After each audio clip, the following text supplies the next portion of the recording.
Voy a empezar, esta charla es en inglés. Yo voy a hacer una breve introducción en español y luego le cedo la palabra a nuestro presentador, el ingeniero Rakesh Ranjan. El título de la charla de hoy es Falla de puentes, aprendiendo del pasado.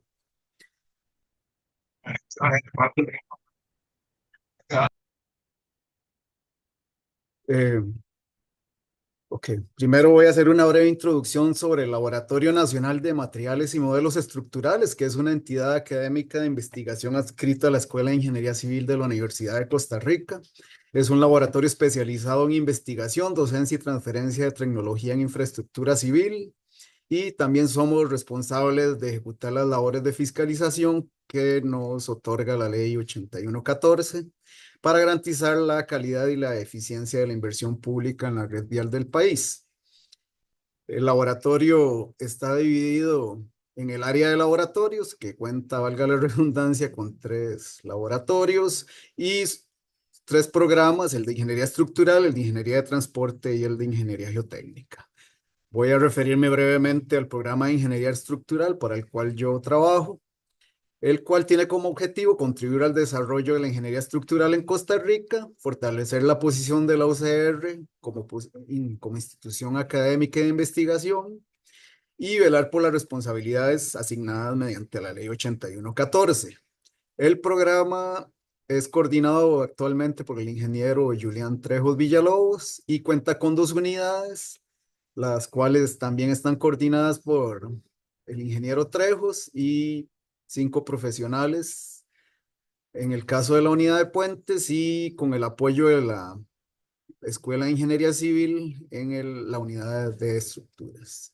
Para más información pueden revisar nuestras redes sociales, ya sea para información del programa de Ingeniería Estructural o sus otros programas. Ya pasando al tema de hoy, la charla, como les decía, se titula Falla de puentes, aprendiendo del pasado. El objetivo general es conocer los errores que han cometido los ingenieros estructurales o de puentes en el pasado y aprender de estos casos para no cometer los mismos errores en el futuro. Se va a hablar sobre casos de estudios de fallas de puentes y también sobre la evaluación de la capacidad de carga de puentes tipo PONI.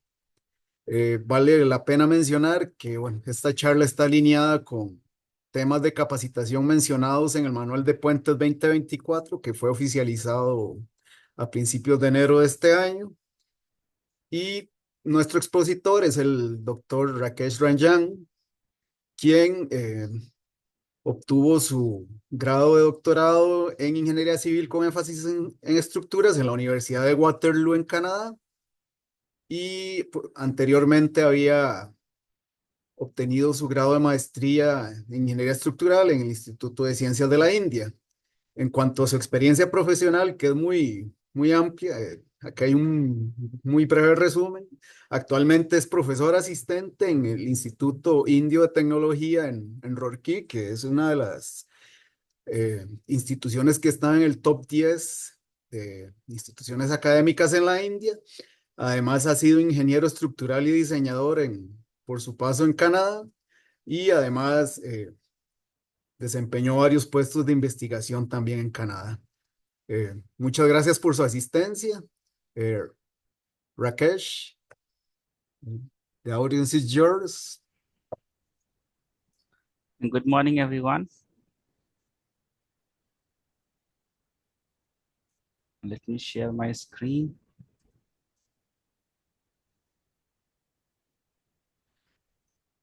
Okay, first of all, I would like to thank my friend Maria Jose and Pablo Aguirre for coordinating this webinar. We have been thinking about this from over a few months to plan this webinar, and finally we are here. I understand that most of you have Spanish as first language, and English is also not my first language, so we may have some difficulty in understanding. But whenever there is some difficulty or my pace is very high, please let me know. I will try to pace properly so that everyone can understand. I have kept the presentation on a very basic level to get us started. And this presentation is focused on bridge failures. Mainly, I will discuss the causes and preventive measures to avoid similar failure in future. So we are here to learn from the past failure.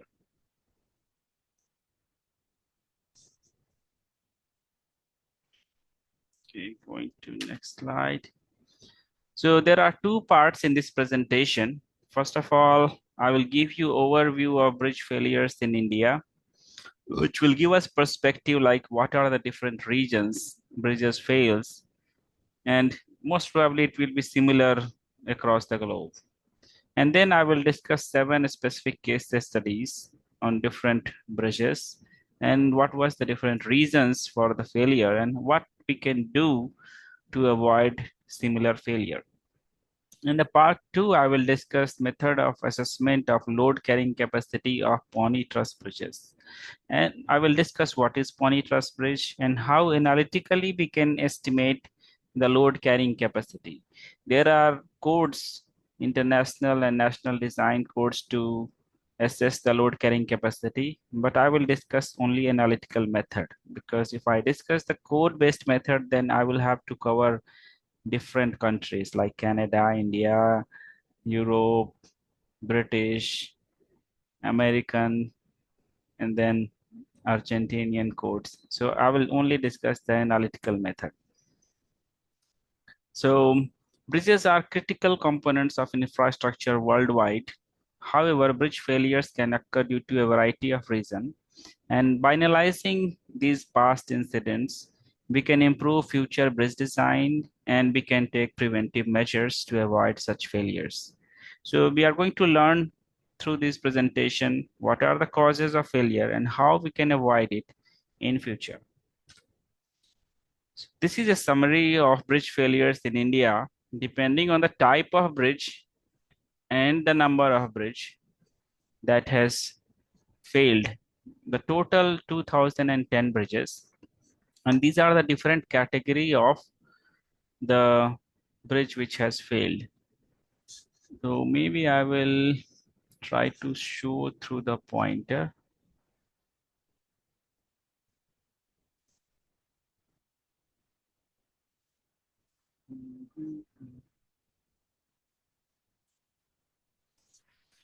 Okay. So you can see that the different categories are reinforced concrete and pre-stressed concrete bridges. Then steel bridge, steel suspension bridge. Bailey bridge is one of the category of bridge which is quickly deployable bridge used in India, and that is from the British era which has been used in India. Composite, which is steel and reinforced concrete, timber bridges, masonry bridges, and a large category of or the large quantity of bridge. The category is not clearly known because it was just reported that bridge failed, but in which category we can place it was not very clear. So only I think half of the bridges have been categorized, not all. So based on these 2010 failures, we will see what could be the reasons and how we can avoid it. All of the data has been taken from a published journal paper, which is shown below here. So if you want to explore in great detail, then you can read that journal paper.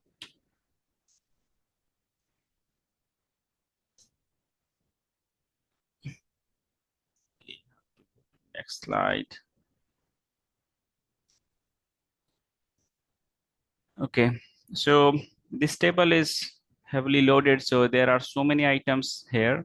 On the first row, you see that different parameters has been considered for the study, like what are the different reasons, what are the sample size, what are the period over which the study has been done.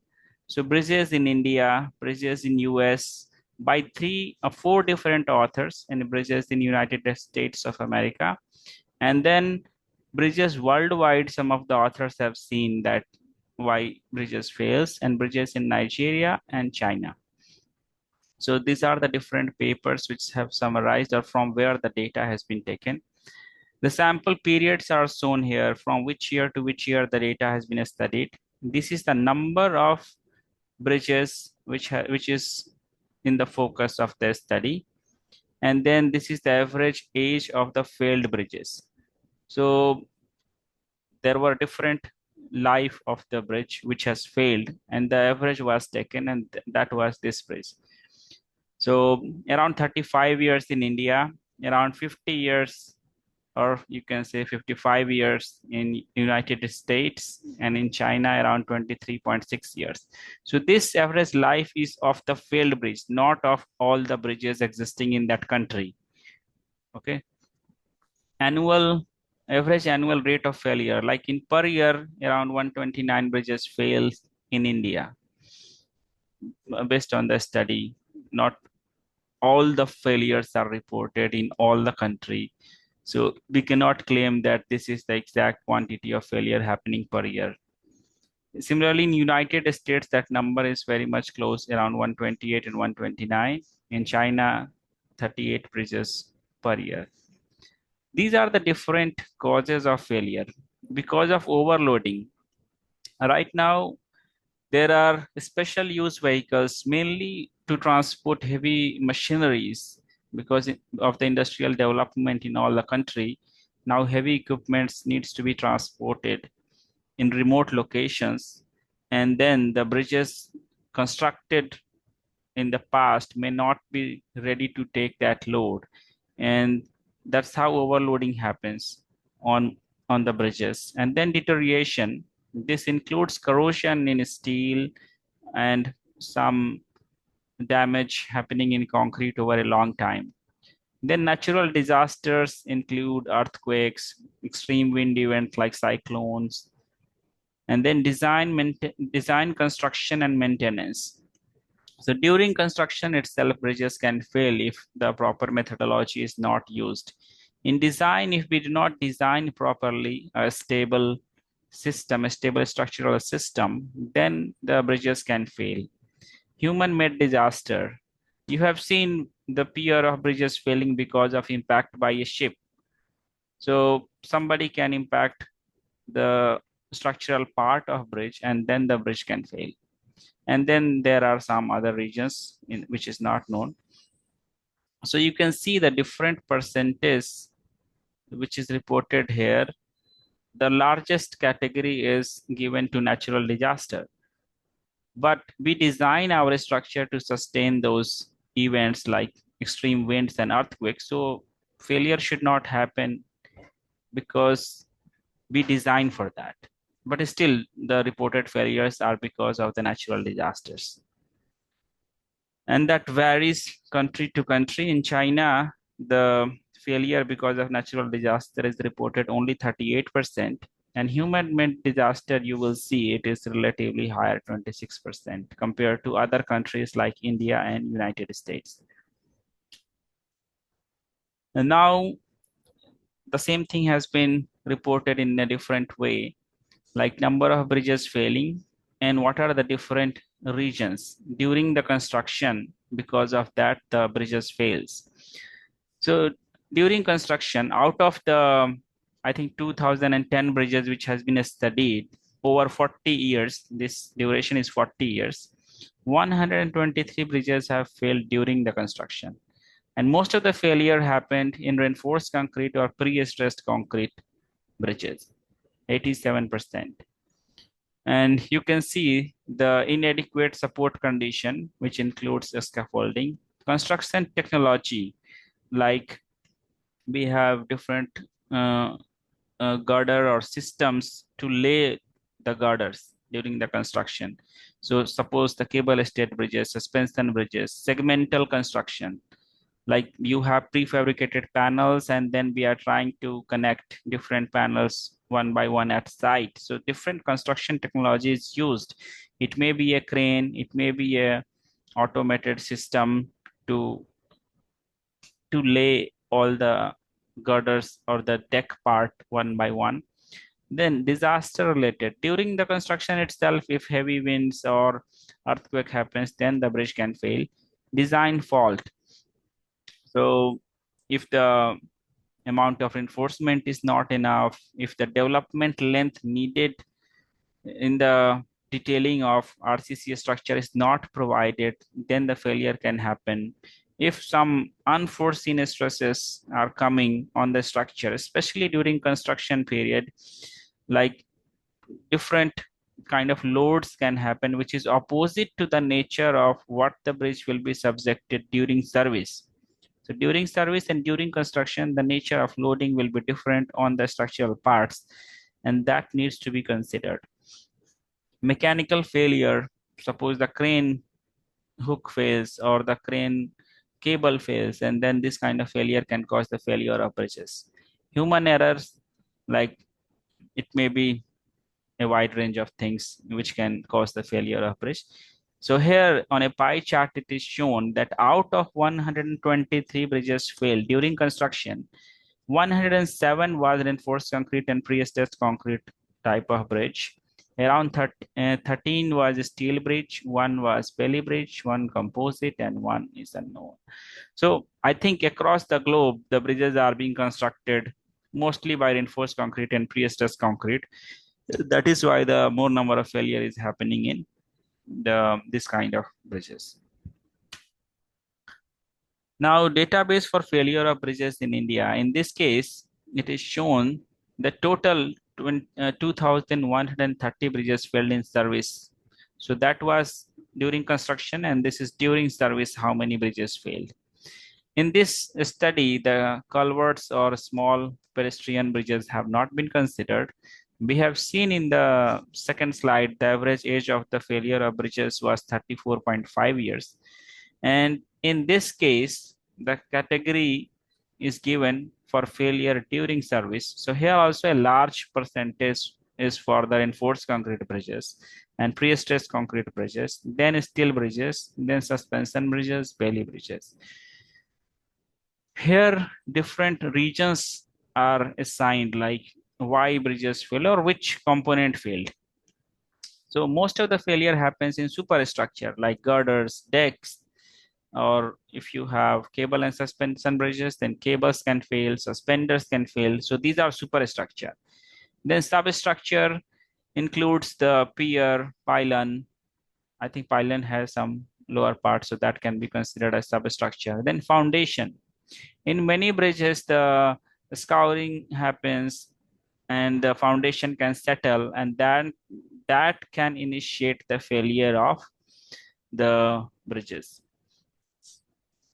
Then we have joint, expansion joint and bearing. So the roller support or the pot bearing or whatever kind of bearing has been provided, if that is not active, then it will not serve its purpose and that can cause failure. Or some of the bridges failed because of the, like, it has served over 50 years and the gradual damage has accumulated and then it fails. So similar things are here summarized, like overloading a high percentage, 3.3%, deterioration which includes corrosion. Because of corrosion, 18 bridges failed as reported here. Natural disaster categorized here because of flooding. Flood was a major region in India for the failure of bridges because that causes scouring at the foundation level, like for pier, even well foundation many times does not sustain because of the flooding. And then a scouring, earthquake, storm, landslide. So in hilly region, we have mountains also in India, and landslide can happen, the support can be disturbed, and then the failure can happen. In very less portion of India, we have heavy snow, so that is why the failure because of snow is very little. Design and construction, human-made disaster include these three categories: accident, blast.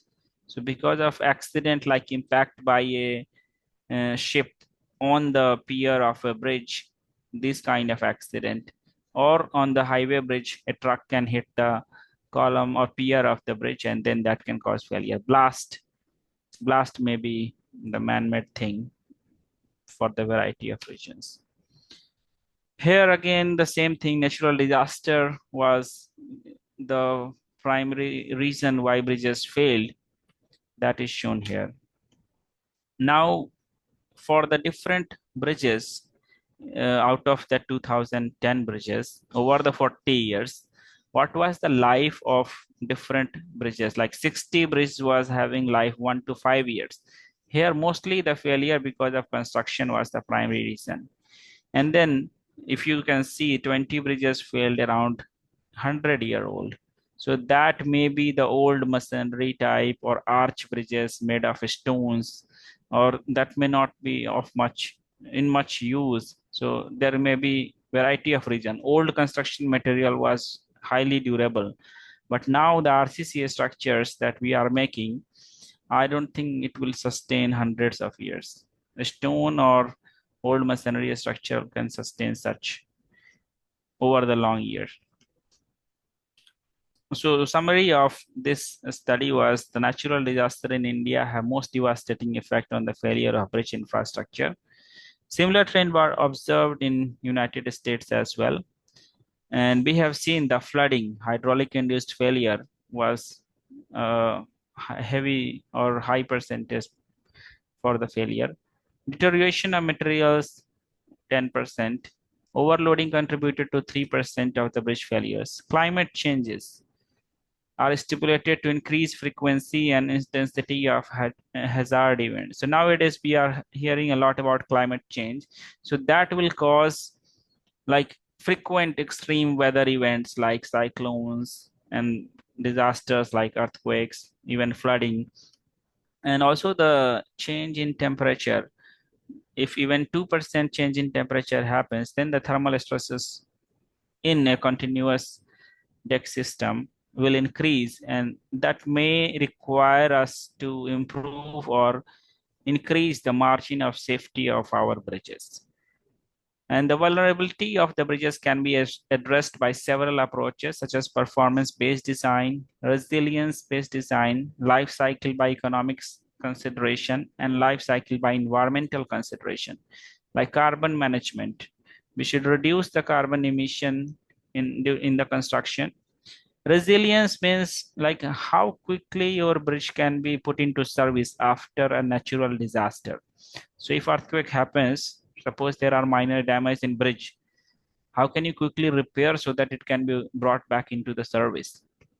So that is the meaning of the resilience based, quickly reusable bridges after minor damage. Or if there can be no damage, then it is highly resilient, that it can sustain the heavy earthquake or any natural disaster.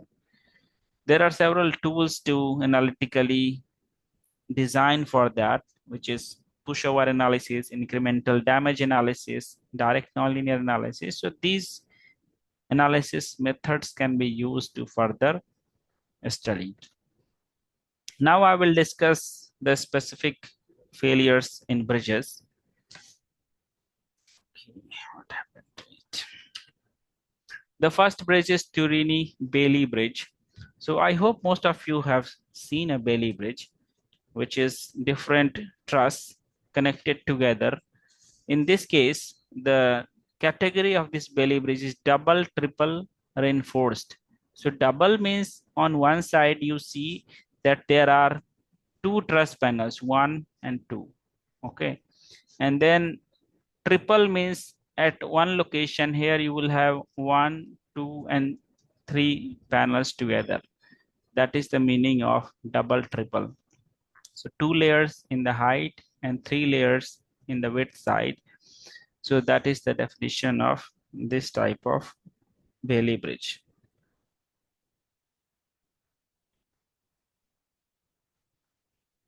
So this bridge was built in 1973 by Border Road Organization of India, and the deck was made of timber, and you can see the cross beam was made up of steel. This was already an aged structure, and the government was planning to replace this bridge, but it failed during service.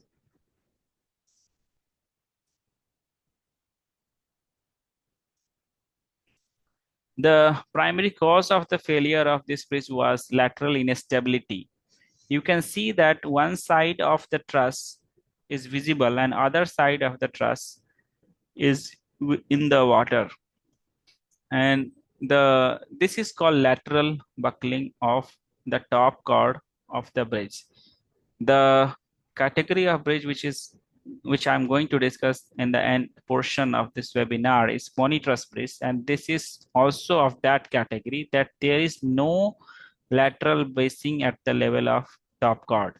So these type of bridges mostly fail because of lateral buckling, because of the absence of bracing at the level of top chord. And we can see the same failure happening here. So lateral instability, missing bracings and lack of top chord reinforcement led to instability. So in general, in pony truss bridges, we do not provide bracing, but we can add some member here because we have added 3 layers of truss at one location. So that was for reinforcing or providing more lateral stability. Then foundation and surface issue can create the damage or failure of bridge. So uneven road surface and weak soil caused differential settlement.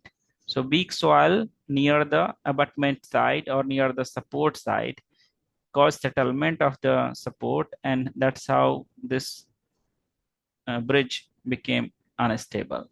Roller movement, uneven settlement led to sliding and loss of support contact. Even before failure, there was cracking noises days before the collapse, but no action was taken and the failure happened. So many times the bridges fails, it gives warnings. If we take proactive measures to correct it, or at least we can remove the traffic so that the human life will not be lost. So the warning should be considered. The preventive measures. So in the right side picture, you can clearly see the 3 layers of the truss in the width direction and the 2 along the height. So double, triple type of belly bridge. You can clearly see the floor beam, which is made up of steel. And these are the bracings that you see, the cross bracings to provide lateral stability during repair work. Okay. And this kind of bracing can be provided at the level of bottom chord here, or you can say the cross beam. So, so that you can see here, these are the cross bracing which provides lateral stability during the service of this bridge. So preventive measures: reinforce abutments and soil before construction. So at the support, the soil should be reinforced or it should be treated so that there is no support settlement. Ensure lateral bracing for stability. So lateral bracing we can only give at the level of bottom chord, or the bottom bracing can be provided. But in this type of bridge, we cannot provide the bracing at the level of top chord because that will hinder the traffic to go through it. Regular maintenance and corrosion protection. If we keep on regularly monitoring, then the damages can be identified and corrected to avoid failures. This is some of the reference which, if you want to read about this bridge in more detail, then you can follow it. This happens in the northeast region of India. Now, this is the second bridge, which the name of the bridge is Chauras, which is in Uttarakhand province of India, which is the northern part of India and mountainous region of India. The purpose of this bridge was to connect two parts, Srinagar and Chauras, across the river named Alaknanda. This was the length of the bridge, 190 meter. So 40 meter left to the this pier and 40 meter this side, and the mid span was 110-meter long. This was continuous deck type truss bridge with 3 spans. So we are saying deck because at the level of top chord, the traffic is going, not at the level of bottom chord. So depending on the level of the movement of traffic, the bridges can be categorized as deck type, through type, or semi-through type. Okay, so this is deck type truss bridge with 3 spans. And I will discuss the region. In this picture, you can clearly see that concreting is done in the middle portion of the bridge and it is not done in the end region yet. So the primary region of the failure was starting of concreting from the middle region and going to the end region, which is reverse of what we do in general. We start concreting from the support area and then we go to the middle area. So in this case, when they put the concrete, fresh concrete in the middle area, the load acted in the midspan and then there was uplift at the support. And in this support region, they did not provide any hook or any anchor to hold the bridge at its place. So the construction load was not considered. It was not seen before that there can be uplift at the support level. So the designer had seen that they have given the guidelines to put the anchor, but the constructor or the contractor did not put that, and that caused the failure of this bridge.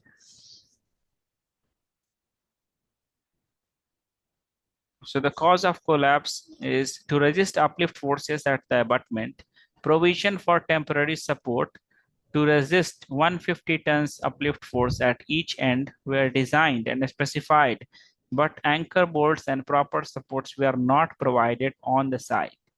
The RCC deck slab was casted in the middle span for a length of 55 meter. So this 55 meter out of 110, half length was concreted during the night of 2nd March 2012.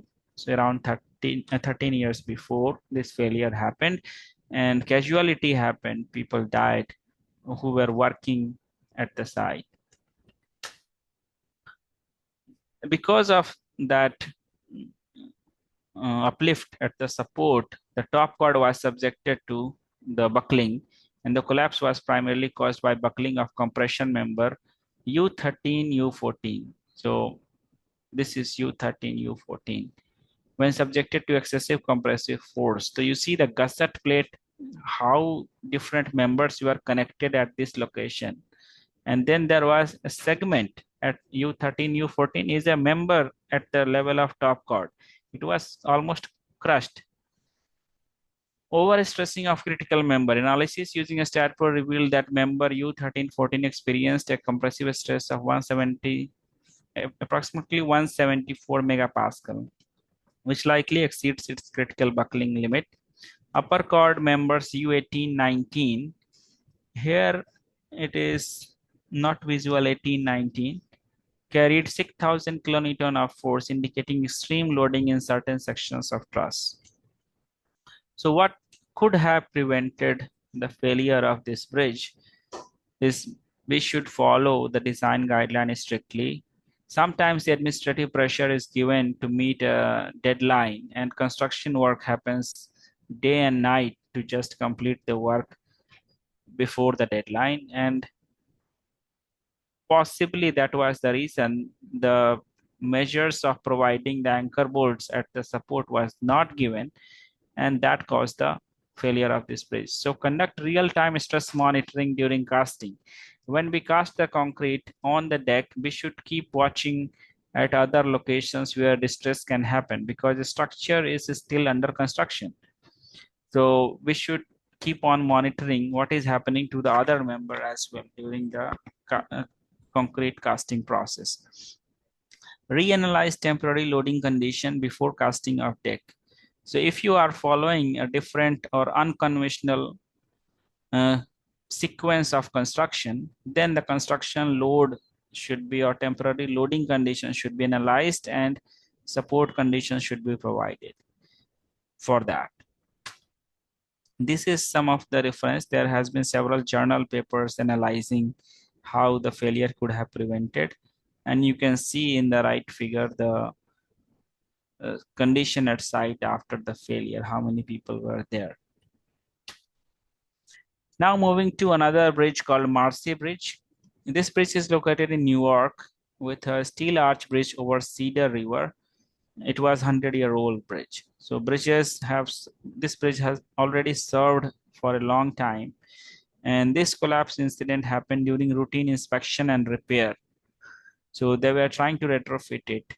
And at that time it failed because it was under repair. So no injury happened on this. So here you can see it is similar to a pony truss bridge and very deep girder and width is very less. So this kind of system fails because of lateral buckling, because there is not much lateral stability. Depending on the thickness of the plate of this web, the lateral buckling resistance can be increased or decreased. So lack of bracing and cylinder geometry led to instability during concrete placement. So during repair work, they were placing some concrete. Concrete placement and buckling. Collapse occurred during wet concrete placement at mid-span. So it is similar to the previous bridge. They started putting concrete in the mid-span area.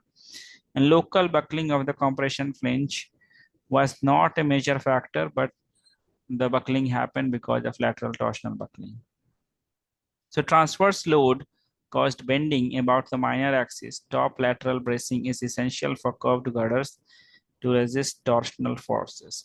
So whenever lateral buckling happens, then twisting automatically happens. And then it is called lateral torsional buckling. This bridge failure could have been prevented by implementing top flange bracing to prevent lateral buckling, and use of false work or temporary supports during concrete placement. So if you know that you are going to put fresh concrete, which is relatively heavy, and the supports may not be enough, then some temporary supports could be provided to take that load. This is again some of the reference to a study about the failure of this bridge in more detail. Now moving to another bridge. This was a very famous incident happening in India in 2022. A large amount of crowd went on this bridge because it was a tourist destination, to celebrate some occasion, and then they started playing on this bridge. Playing means just the crowd gathered together, and then the movement of bridge started, and then the failure happened. So this is located in the Gujarat region of India. It is a very old bridge, 1887 to 1891 it was made. This was a 230-meter long bridge and 1.25-meter wide. So you can see the width again is very small, similar to the previous bridge. The width is small. This is suspension bridge, and again lateral buckling will cause the problem here. In this case, it is cable suspended bridge, so the mass is also less. So wind effects and other things can also be problem for this type of bridge. As I told, it was a tourist attraction and a vital transportation link for locals. So crowd used to go there in past as well, but this time it was overcrowded when the failure happened. So the reason for collapse was investigated, and it was found that two main cables were heavily corroded, with half of the wires possibly already broken before the collapse. So these are the two main cables. The corrosion happened in that. And then the suspenders that you see here, the vertical cable, which is suspender, they were welded to different segments. So old and new suspenders were welded together, altering their behavior and compromising stability. And then before there was wooden planks, which was used as deck, but during the repair work, they removed the wooden one and placed the aluminum panels with no gap. There was no gap between the two panel segment, and that reduced the flexibility and increased the risk of failure. Okay. So how we could have prevented such failures? So you remember there was corrosion in the main two cable. So if we would have done regular maintenance, then we could have identified those corrosion issues, and we could have not allowed people to go on this bridge. If we are suspecting the load carrying capacity of the bridge, we can definitely do load test before reopening the bridge to the public. So that bridge was recently repaired by a company, and it was open to the traffic without performing the proper load test. So that was another reason. Improve safety management to prevent overloading. There was no mechanism to control the crowd. Any number of people can go on the bridge, and for which the bridge may not have been designed. Okay. stricter regulatory oversight for aging infrastructure. If you know that the bridge was very old, then that many people should not have been allowed to go on the bridge. So this is another reference where you can study in more detail about this bridge. Now, another bridge in Minnesota, which was designed by Swedrup and Parcel of Minnesota Department of Transportation in 1967. The collapse happened in 2007. It was a 1907-foot long bridge, which experienced a catastrophic failure in the main span of the deck truss. So this is after the failure. Another bridge is parallel to this, and you can see a ship here. The cause of collapse was poor quality control. Inadequate design reviews led to errors. So when we work in a consultancy company, there is a separate designer, then there is checker, and then there is proof checker. So there should be internal process to independently check the design process to avoid any error during the design process. Load placement gaps. Lack of clear guidelines increases structural stress risk. Gusset plate issue excluded from load rating, risking underestimation. So the thickness of gusset plate should be adequate, and the load rating of all those portions should be included during the for a bridge. Inspection deficiencies, poor guidance, delays, issue identification. Or we can do frequent inspection to quickly identify the damage and then take the corrective measures. Underuse of technology, advanced tools for gusset plate assessment remain underutilized. So there are different tools and technology nowadays to quickly identify damage in a structure. Suppose there is a weld, we can do dye penetration test and identify if the weld has been done properly or not. And there are other non-destructive testing which could be easily used, like magnetic particle induction technique to detect cracks in metallic bridges. We can apply those tools, identify the damage, take corrective measures before the failure happens. Okay.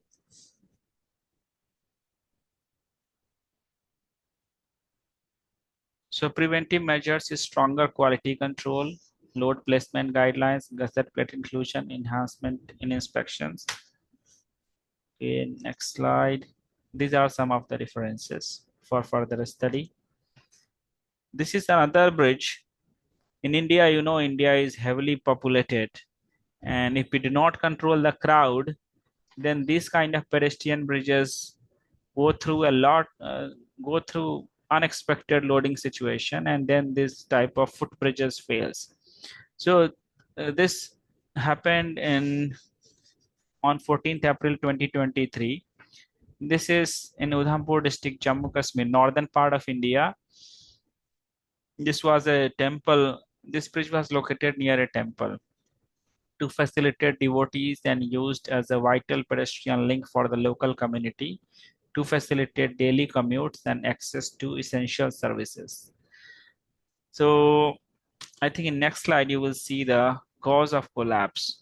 Overloading. More than 100 people crossed at once, exceeding the structure's capacity. You can see how thin members have been used, and on this bridge, hundreds of people gathered together because it was an occasion and many people were celebrating that.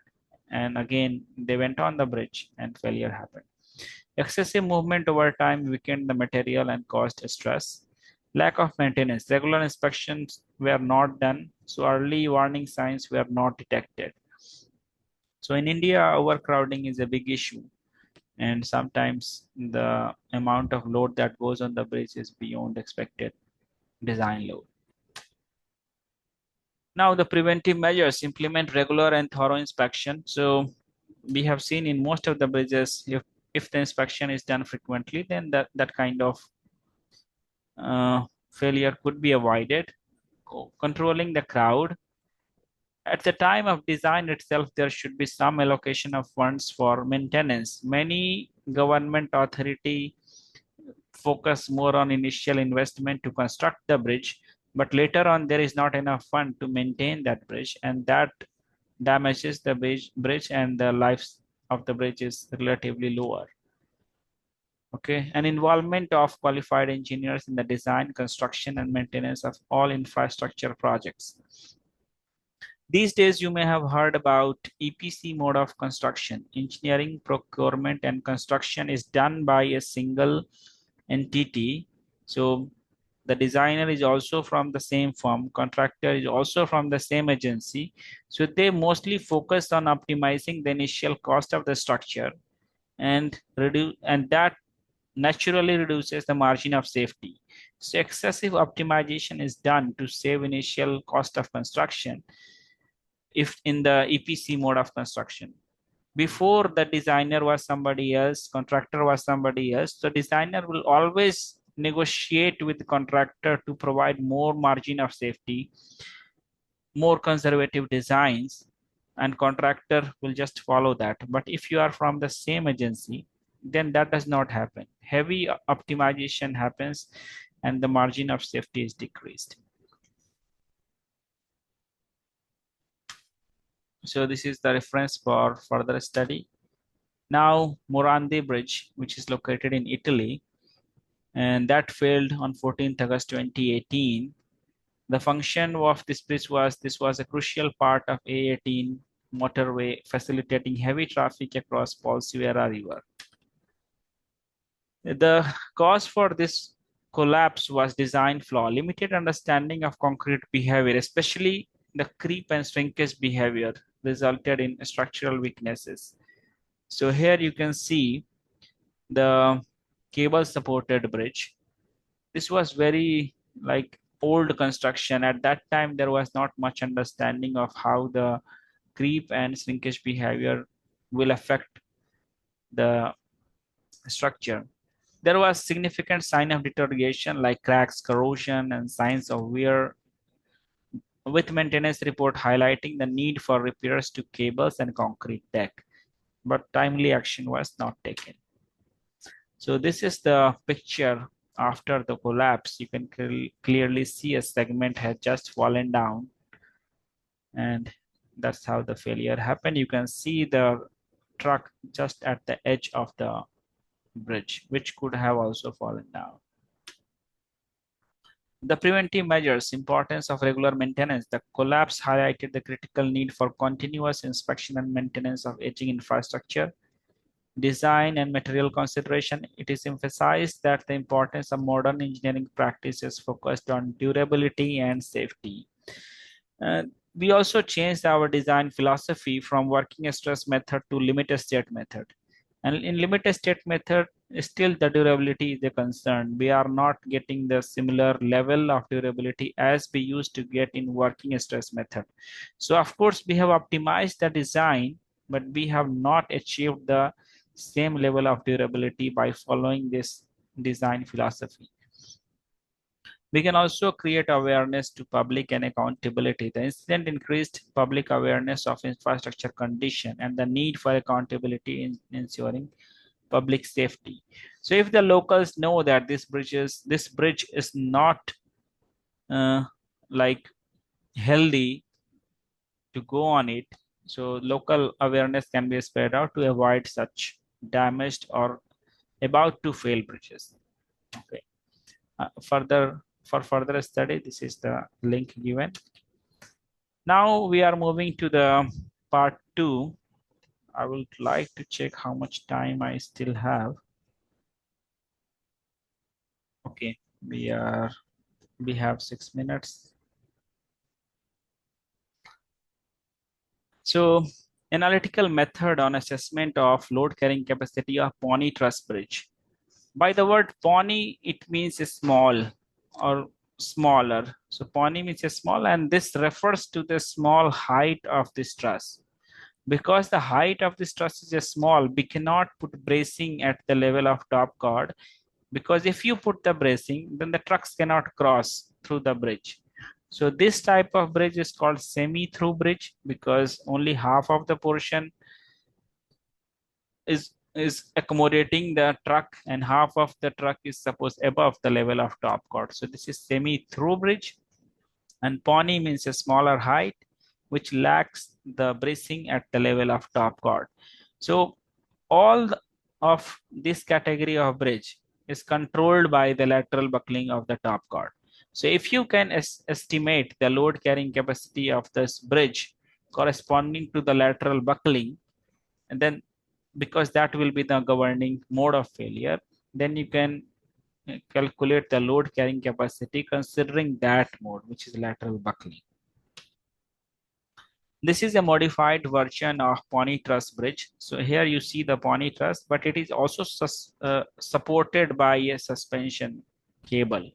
So pony truss bridge supported by suspension cable. Okay.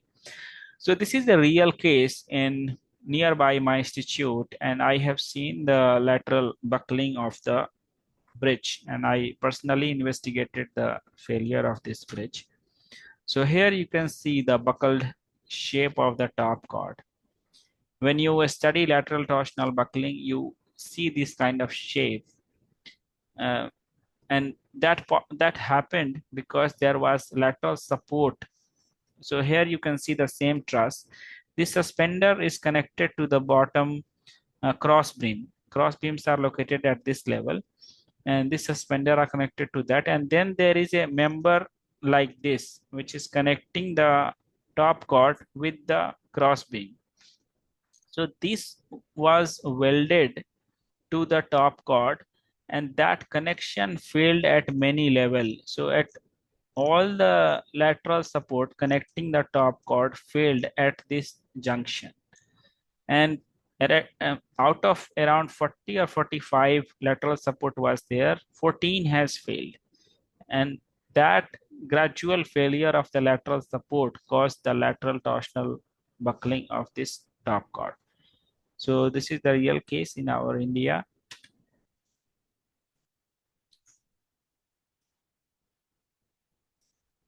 Now, how to analyze the behavior of this type of structure?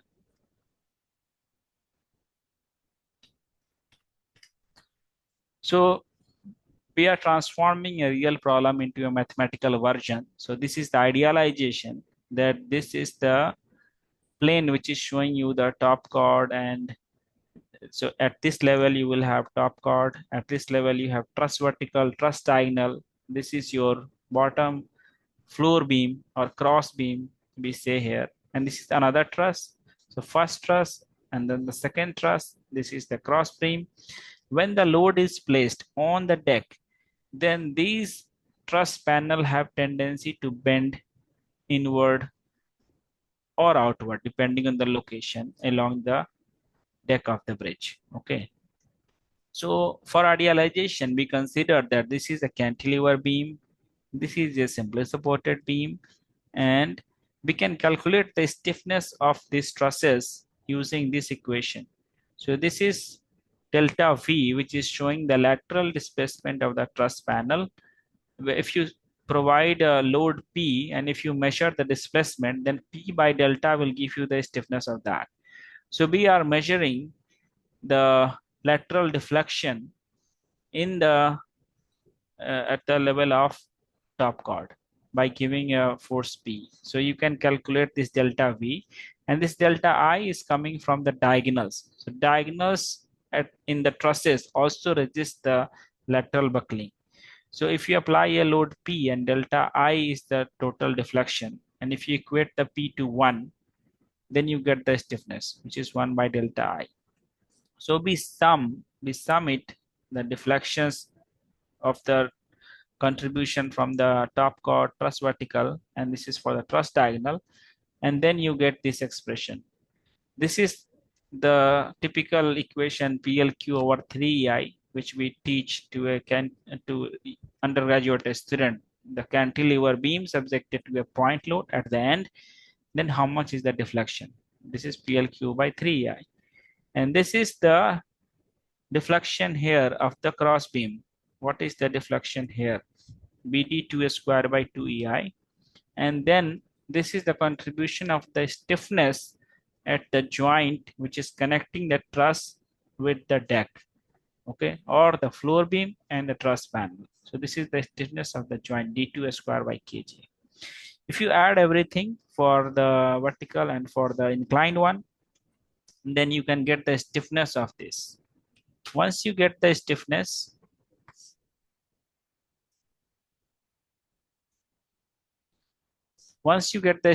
then you can idealize the entire one truss with, suppose, at the beam on elastic foundation. So this beam is representing the top chord of your pony truss, and these springs is representing the lateral U frame, which is the truss verticals, cross beam, and truss diagonal.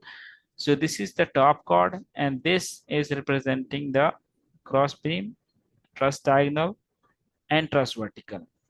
So you can analyze this beam on elastic foundation. This stiffness you have calculated based on the previous slide. And then the length of the top chord is known, which is length of the bridge in general.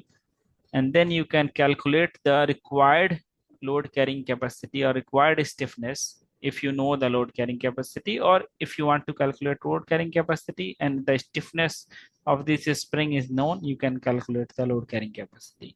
So in 1884, Ingesser derived this expression, and this simple equation can be used to find the load carrying capacity of Pony truss bridge. Another method was proposed by Timoshenko based on energy method. So if you want to calculate the strain energy stored in the system because of the curvature in the beam, so this is half EID2I by dx square. This is the strain energy stored in the springs, the lateral spring, which is representing the floor beam and the truss vertical and truss diagonal. And this is the work done by the axial force in the top chord. If you sum it up, you get total potential energy of the system. If you minimize the total potential energy of the system, you get the critical buckling load formula. Here M represents the number of half sine waves in the deflected shape of the top chord when lateral buckling happens. Okay, and this beta is the stiffness, the spring stiffness per unit length. And if you put these parameters using analytical method, you can find the buckling capacity of the top chord. The same analysis these days are done using softwares like SAP 2000 or Stat Pro, like this. And so how do you know that the calculation done by the software is correct? So at that time, these simple mathematical calculation helps you to verify the results given by the softwares. So these can be used to calculate the load carrying capacity of the bridge. That's all from my side. The floor is open for questions. If you have any question, please let me know. Thank you, Rakesh.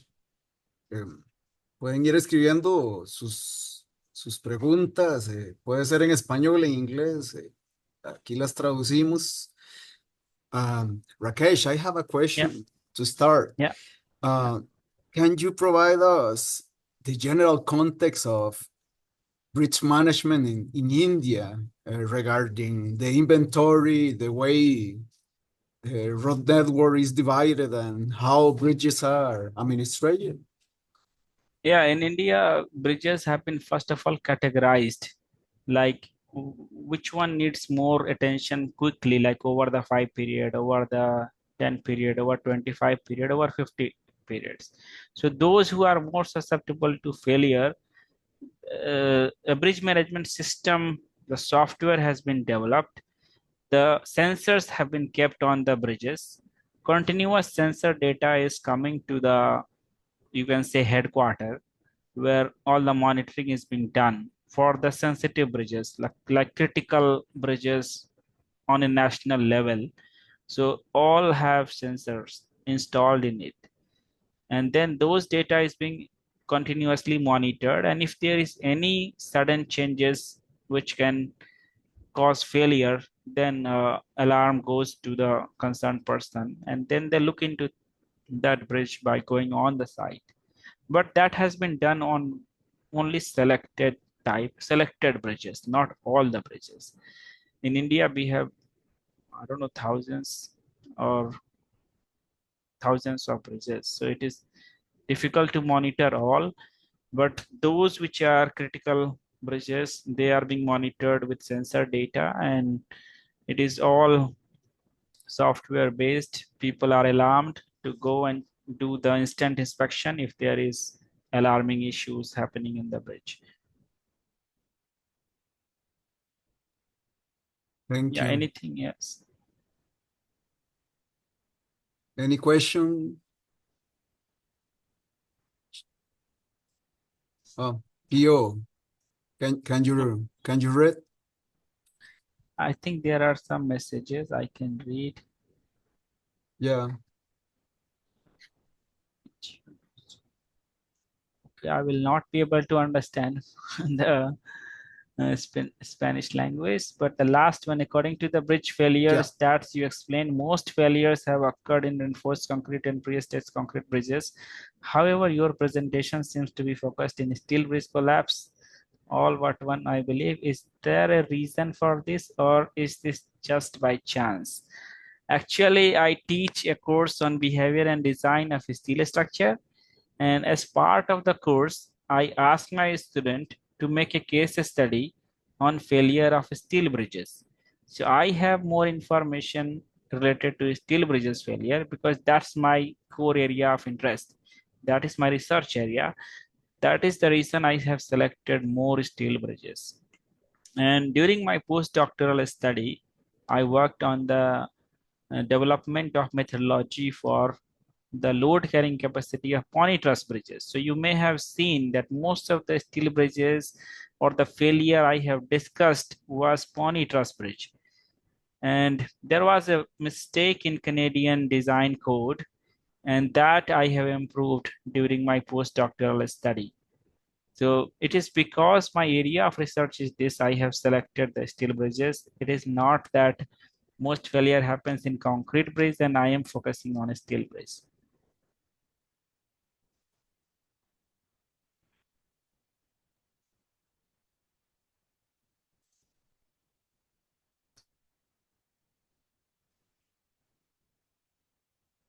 Any other questions? ¿Más preguntas para Doctor Rakesh? Thank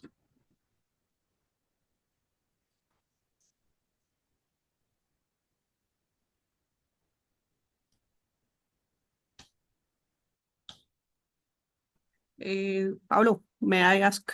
Oh, yeah, sure. Yes, Maria Okay. here. Okay. Hi. I was wondering because as you have experience working both in India and in Canada, have you seen yeah. any difference in the way that it is it is the management of the bridges in Canada and in India? Yeah, there is one difference during the design process because while I was working in Canada, I was in consultancy firm. So my more focus was on how the design happens. So when I was designing something, then a senior engineer was checking that independently. And then that will further be checked by somebody else, which will be more experienced, like 30 years, 40-year experience. So three levels of check was happening within the design office. And then the drawings was getting approved. But in India, the EPC contact mode is happening, engineering, procurement, and construction. So from the same firm, it is not clear who is checking, who is proof checking. So the quality of design or the independent checking is relatively lacking in India, and the design errors may possibly be incurring more because of that reason, because there is no mechanism to ensure that it has gone through different level of checks. So that was more clear in India, and the primary reason is in Canada there is professional engineering licensing, that not everybody will do the design process. Those who have professional license, only they can sign and seal the drawings.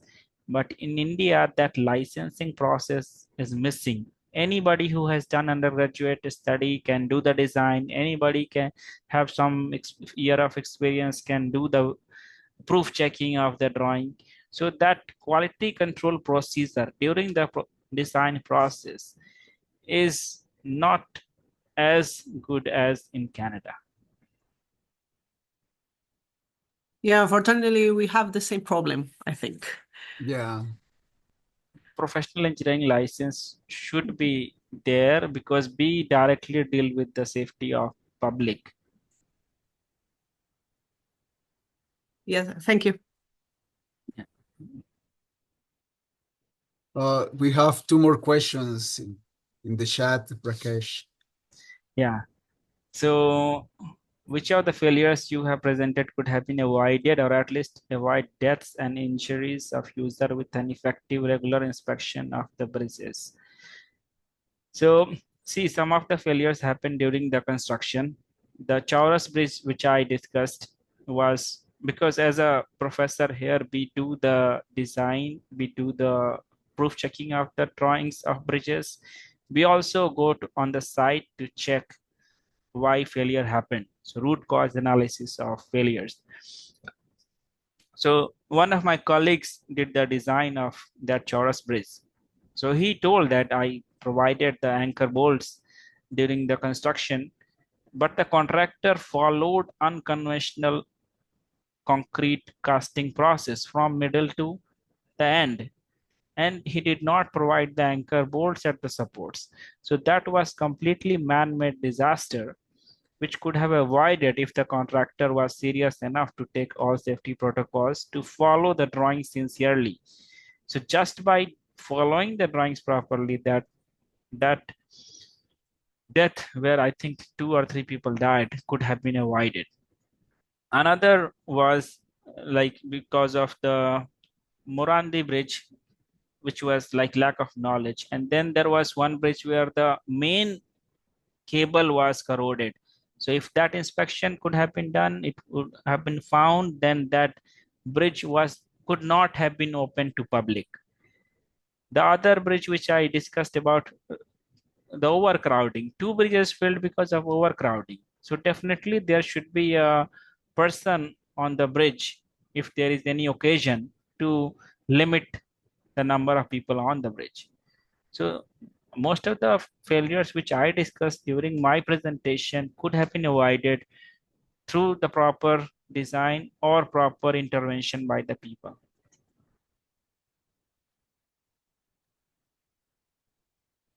Is there another question in the chat? Mario asked, why so many bridges fail are reinforced concrete and precast reinforced concrete, which is the weak link? So the reason is in like limited state design method, we discussed that durability consideration is not met. Okay, and also in precast, like the temperature effect or during construction, the loads are different than the loads during the service. So and the construction techniques, if you use cable stayed bridges, then the different decks are connected together on site. So maybe in United States the contractors are quite experienced to follow that construction scheme, but same construction process in India may be difficult because the contractor is not experienced, but they will just follow the sequence written on the paper and they may not be knowing the things completely. So corrosion is a big issue in RCC structure. And the construction load is different than the service load. So those aspects we are not able to completely consider during construction and during service. And that is the reason why the RCC and pre-stressed concrete bridges are failing more. And also the number of bridges constructed using reinforced concrete and PRC is more. So suppose the number of death in India will be much more than number of death in Argentina on a regular basis, like every day, because we are having a huge population and Argentina has relatively a smaller population. So if the number of bridges of this category is more, of course, the failure will also be more.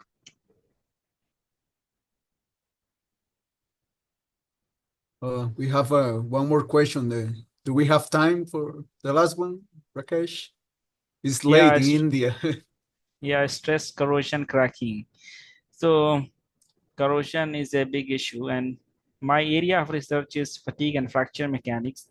So my focus mostly is on the metallic structure. Corrosion is not my area, but I have seen corrosion is a big issue in even cable state brace, cable suspension brace, RCC brace, because we go on site to check, to do the inspection, and then we see it is very difficult to replace the reinforcement bar in RCCA structure. If it is corroded, then what can you do? In RCC concrete deck, if you have seen that the corrosion has happened, there will be a spalling of concrete, there will be loss of section, but how can you repair? You cannot take out the reinforcement bar, put a new reinforcement bar at the place of the old one. So RCC structures are not easily repairable. But there are technologies like FRP, fiber reinforced polymer, glass, and GFRP. But the effectiveness of those kind of repair work is not well known. So RCC structures are not as repairable as we can do in a steel structure. So what design practices should be emphasized more in education to prevent failures such as the ones you have presented today? I think the use of software along with the basic knowledge. So these days, most of the bridges are being designed using software. So if the engineer does not know how to check the results given by the software by his own mathematical or hand calculation, then the software cannot be trusted. This is the reason in the last portion I have discussed the analytical method, that if you don't know how to calculate the load carrying capacity by hand calculation, then the software will give you any value. How will you check if this value is correct or wrong? So in our civil engineering education, we should teach software, we should teach the regular theoretical courses like structural analysis, concrete design, steel design, and we should compare the results based on hand calculation and based on the software result. So both should be taught, the software as well as theory, and they should be compared within the civil engineering education. While learning, we should compare both. This is not happening. We teach software independently and theory independently. We never compare the results within the class.